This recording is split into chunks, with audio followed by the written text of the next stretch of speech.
ကဲဒီတစ်ခေါက်ပြောချင်တာကတော့လီယိုတင်ညာသီဘွားတွေပေါ့ဗျာတကယ်လို့မိတ်ဆွေအနေနဲ့ဇူလိုင်23ကနေပြီးတော့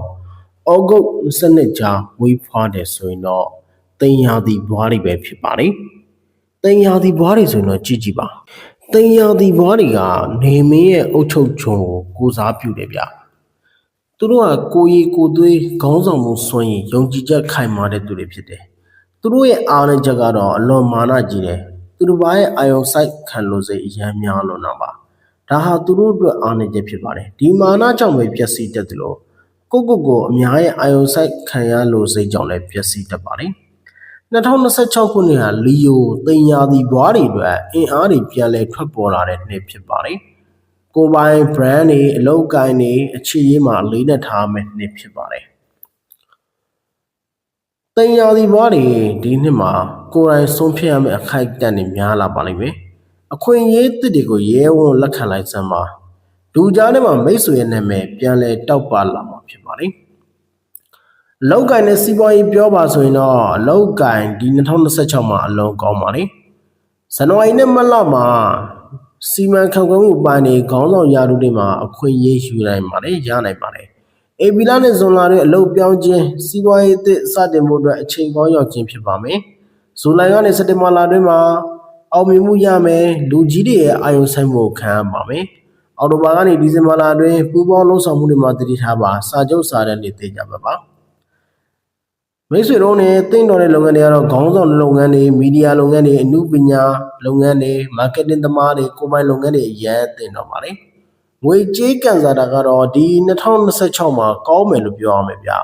ဝင်ငွေတိုးလာမယ်ဒါပေမဲ့အလွန်အသုံးစရိတ်လည်းများလာတယ်ဒါကိုထိန်းချုပ်ရပါမယ်ရင်းနှီးမြှုပ်နှံတဲ့အလုပ်မှန်သမျှအေဘီလာနဲ့ဇွန်လာကာလာအတွင်းသာလုပ်သင့်ပါလေအိမ်ချမ်းမြေရေရှည်ပိုင်ဆိုင်မှုတွေကကံကောင်းပါလေအခြေမိသားစုရေးကတော့အလယ်အလတ်ရှိပါတယ်တကယ်လို့သာတင်ညာသီဘွားတွေထဲမှာ marriage မရောက်သေးတဲ့ single တင်ညာသီဘွားတွေဆိုရင်တော့လူကြားထဲမှာထင်ပေါ်ကျော်စောလာတဲ့အတွက်ချစ်သူတွေ့နိုင်ပါတယ်ဇူလိုင်မှအောက်တိုဘာကာလအတွင်းအခြေရေးမှာပြောင်းလဲမှုကြီးဖြစ်ပေါ်ပါလိမ့်မယ်တကယ်လို့အိမ်တော်တဲ့လီယိုယာသီဘွားတွေဆိုရင်တော့အပြန်အလှန်ဩဇာအာဏာကြောင့်အငင်းပွားနိုင်တယ်နားထောင်မှုတေချာပေးရင်ဆက်ဆံရေးလည်းတည်ငြိမ်လာပါလိမ့်မယ်စိတ်ပိုင်းဆိုင်ရာပိုင်းရကိုတတ်မှုကိုယ်တိုင်သတ်မှတ်လာနိုင်မယ်အတိတ်ကနာကျင်စရာတွေကနေလွတ်မြောက်နိုင်မယ်နှစ်ဖြစ်ပါလိမ့်တရားထိုင်ခြင်းအမှုပညာလေ့လာခြင်းကဘဝမှာအကျိုးရှိပါတယ်ကျမ်းမာရေးကတော့အလယ်လဲလောက်ပါနှလုံးယောဂတတိထားပါသွေးဖိအားတိုးတာသွေးဖိအားနည်းတာတတိထားပါအေးပြက်တာတတိထားပါအလွန်အလုတ်လုပ်ခြင်းကိုရှောင်ပါလီယိုတွေအတွက်ဒီ2026မှာကျမ်းမာစေတဲ့နည်းလမ်းတော့တခြားအရာမဟုတ်ပါဘူးရေုံကြည်လောက်ပါနေပူစာလုံးပါနေပူစာလုံးတာကဒီနှစ်မှာအကျမ်းမာဆုံးနည်းလည်းဖြစ်ပါလိမ့်မယ်တင်ညာသီဘွားတွေမှာလှုပ်ဝက်စွမ်းရည်တွေရှိတယ်ဗျ။ဘာတွေလဲဆိုတော့လူတွေကိုစိတ်သက်မြင့်တင်ပေးနိုင်တဲ့စွမ်းရည်။သူ့ရဲ့ပြောစကားသူ့မျက်နှာအမူအရာတွေကလူများကိုဆွဲဆောင်နိုင်ပါလေ။မဖြစ်နိုင်ဘူးထင်တာကိုဖြစ်အောင်လုပ်နိုင်တဲ့စွမ်းရည်နဲ့လီယိုတွေမှာအပြည့်ရှိပါတယ်။2026မှာကံကောင်းစီမဲ့ရက်ကတနင်္ဂနွေနေ့ပါ။ကံကောင်းစီတဲ့ကဏ္ဍက1ကဏ္ဍ3ကဏ္ဍ9ကဏ္ဍမှာထီကံငွေကြေးကံဆမ်းမယ်ဆိုအဲ့ဒီကဏ္ဍတွေပါတာဆမ်းပါ။ကံကောင်းစီတဲ့အရာကရွှေရောင်လိမ္မော်ရောင်အနီရောင်ပါ။ကိုယ်နဲ့လိုက်ဖက်ညီတဲ့ရာသီက Aries, Sagittarius, Gemini ဒါတွေကကိုယ်နဲ့လိုက်ဖက်ညီတဲ့ရာသီကွန်းတွေပါကိုယ်နဲ့ညှိနှိုင်းရမယ့်ရာသီကွန်းတွေမကိုက်ညီတဲ့ရာသီကွန်းတွေပြပါဗျာဆိုရင်တော့ Taurus, Scorpio ဒီရာသီဘွားတွေကကိုယ်နဲ့ညှိနှိုင်းရပါမယ်2026ခုနှစ်ဟာတင်ရာသီဘွားတွေအတွက်ကိုယ်တိုင်ဘယင်ဖြစ်လာမယ့်နှစ်ဖြစ်ပါတယ်ကိုယ်မာနာကိုထိန်းချုပ်နိုင်ရင်အောင်မြင်မှုရပါလိမ့်မယ်အောင်မြင်မှုချစ်ချင်းမြတ်တာငွေကြေး၃မျိုးလုံးရရှိနိုင်မယ့်နှစ်ဖြစ်ပါလေ။တင်ညာသီဘွားတွေကြောင့်လေ့လာမိသလောက်ပြောချင်တယ်ဗျ။တင်ညာသီဘွားတွေဟာဇူလိုင်23ကနေဩဂုတ်22ကြာမွေးဖွားတဲ့သူတွေပေါ့။သူတို့ရဲ့သင်္ကေတကချင်းသိသင်္ကေတပါ။လီယိုဆိုတာနေလိုပဲတောက်ပတဲ့စွမ်းရည်ရှိသူဖြစ်ပြီးဘယ်နေရာရောက်လူအာယုံဆိုင်မှုကိုရရှိတတ်သူဖြစ်ပါလေ။ဒီကလက္ခဏာတွေအားသာချက်တွေကကိုယ်တိုင်ယုံကြည်မှုအလွန်မြင့်ပါတယ်။ခေါင်းဆောင်စွမ်းရည်မွေးကလေးကပါသူတွေကိုချစ်တဲ့သူတွေအတွက်ဆိုသစ္စာရှိတယ်။အမြဲတမ်းကောက်ွယ်ပေးတတ်တယ် လူတွေကိုစိတ်သက်မြင့်တင်ပေးနိုင်တယ်စကားပြောရမှာအင်အားရှိပါတယ်အားနဲ့ချက်ကဘာနာကြီးလွန်းတယ်ကိုမန်နဲ့ထင်ရင်အလွယ်တကူဘယ်တော့မှအလျှော့မပေးဘူးကိုကဘလောက်ပဲလုပ်လို့ချီးကျူးမခံရရင်လည်းစိတ်မကောင်းဖြစ်တတ်တာတင်ညာဒီဘွားတွေပေါ့ဗျာဒီမှာတင်ညာဒီဘွားချစ်သူရှိရင်သူဘာလို့ယူဆိုင်ပါချီးကျူးပေးပါသူ့ကိုမင်းသမီးလေးလိုသဘောထားပေးပါနောက်ပြီးနေရာရလို့စိတ်အာနာလိုခြင်းစိတ်ပြင်းထန်တာတင်ညာဒီဘွားတွေပါသူတို့ကအဲ့လိုစိတ်များပြီမဲ့အတွင်းထဲမှာတော့နူးညံ့တဲ့နှလုံးသားရှိတာတင်ညာဒီဘွားတွေပါအပြင်ဘက်မာနာကြီးတို့ဖြစ်မဲ့အတွင်းဘက်မှာတော့ချစ်ချင်းမြတ်တာနဲ့အတိအမှတ်ပြုခံလို့စိတ်ကြီးမှာပါလေမိမိကိုလေးစားတဲ့သူကိုအသက်ထမကကာကွယ်ပေးတဲ့သူတွေဖြစ်ပါလေဒါမဲ့သူတို့လှုပ်ဆောင်တာကိုကမချီးကျူးပြီးတော့စိတ်သက်ကြလို့တာလဲတင်ညာဒီဘွားတွေပါတင်ညာဒီဘွားတွေဟာအမိန်ပေးခြင်းတဲ့ခေါင်းဆောင်မဟုတ်ပဲလူတွေကိုအားပေးပြီးလိုက်လာစေတဲ့ခေါင်းဆောင်မျိုးဖြစ်ပါလေတာဝန်ယူမှုတာဝန်ခံမှုရှိတယ်လူကြားထဲမှာတာဝန်ထမ်းဆောင်ရတဲ့ကြိုက်တယ်မိမိအဖွဲ့ကိုနာမည်တက်စေခြင်းပါလေတင်ညာဒီဘွားတွေနဲ့ကန့်ညီတဲ့လုပ်ပြောပါဗျာဆိုရင်ခေါင်းဆောင်လုပ်တာမန်နေဂျာလုပ်တာ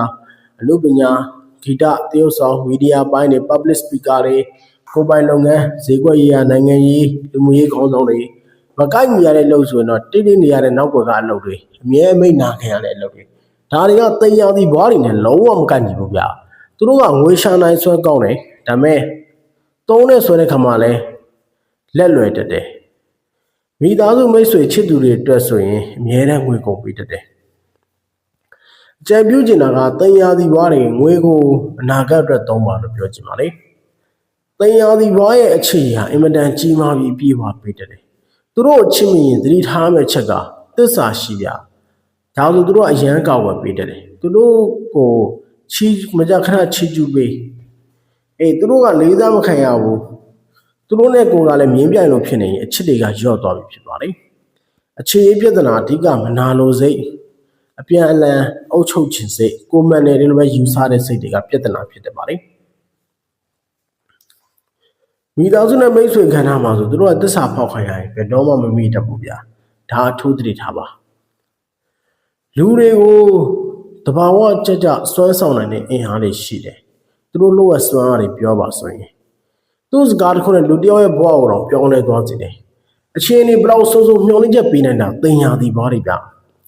တင်ညာဒီဘွားတွေရဲ့ dead side ဆိုရင်တော့အာနာလိုခြင်းစိတ်ကြောင့်လူတွေကိုထိခိုက်စေတယ်မာနာကြီးလွန်းတယ်ဒါကြောင့်ထိကျင်တတ်တယ်ကိုယ်တိုင်မတိုးတဲ့တခြားသူတွေကိုလုံးဝမနာလို့ဖြစ်တယ်တင်ညာဒီဘွားတွေတော့ကံကောင်းတဲ့နေ့ကတနေ့ကနေပါကံကောင်းတဲ့ကနေ့က1ကနေ့3ကနေ့9ကနေ့ဒီပါကံကောင်းတဲ့အရောင်ကရွှေရောင်လိမ္မော်ရောင်အနီရောင်ပါသူတို့နဲ့ live ဖက်တဲ့ရာသီတွေက Aries Sagittarius Gemini တွေပါသူတို့နဲ့ပြဿနာဖြစ်တဲ့ရာသီတွေက Taurus တို့ Scorpio တို့ပါတင်ညာဒီဘွားတွေကလေကိုယ်တိုင်အလင်းအောင်ရှိပြီးတော့တခြားသူတွေကိုလည်းအလင်းပေးနိုင်ပြီဖြစ်ပါလေသူတို့ရဲ့မာနကိုဉာဏ်ပညာနဲ့ထိန်းထားနိုင်ပြီဆိုဘယင်တစ်ပါးလို့တောက်ပလာမဲ့လူတွေဖြစ်ပါလေဒီတင်ညာဒီဘွားအမျိုးသားနဲ့မျိုးသမီးကွာဟချက်တွေရှိတယ်ဗျတင်ညာဒီဘွားမျိုးသားဆိုရင်ကိုကဥဆောင်ရမယ်ဆိုတဲ့စိတ်သက်ပြင်းပြလေကိုအားကိုတက်တယ်ခြေနေကိုကိုယ်တိုင်ထိန်းချုပ်ခြင်းတယ်အခြေအမှဆိုလည်းကိုချစ်တဲ့သူကိုကောက်ွယ်ပေးခြင်းတယ်ခေါင်းဆောင်လို့အုပ်ချုပ်တယ်သူတို့ကိုလေးစားမခံရရင်အားရော့သွားတယ်ဗျလောက်ကရခေါင်းဆောင်ရာထူးမှဆိုအလုံကောင်းတယ်ကိုယ်ပိုင်လုပ်ငန်းစီးပွားရေးလုပ်ငန်းတွေအလုံကောင်းတယ်ထင်ရှားတယ်အမိန့်နာခံတဲ့လုပ်တွေသူတို့နဲ့အဆင်ပြေဘူးအားနိုင်ကြကမာနာကြီးလို့နာအမားဝန်ခံကိုခတ်တာကိုယ့်ရဲ့အမြင်ကိုပဲအရန်လေးထားတာတင်ညာဒီဘောမျိုးသမီးဆိုရင်တော့ကိုယ်ပိုင်အလင်းအောင်ရှိတဲ့မိန်းမကိုယ်တံမိုးကိုယ်တိုင်သိတဲ့မိန်းမဘသူအောက်မှာမနေချင်တဲ့သူပါအခြေအမှဆိုသူတို့ကဓာတ်တူလေးစားမှုလိုအပ်တာ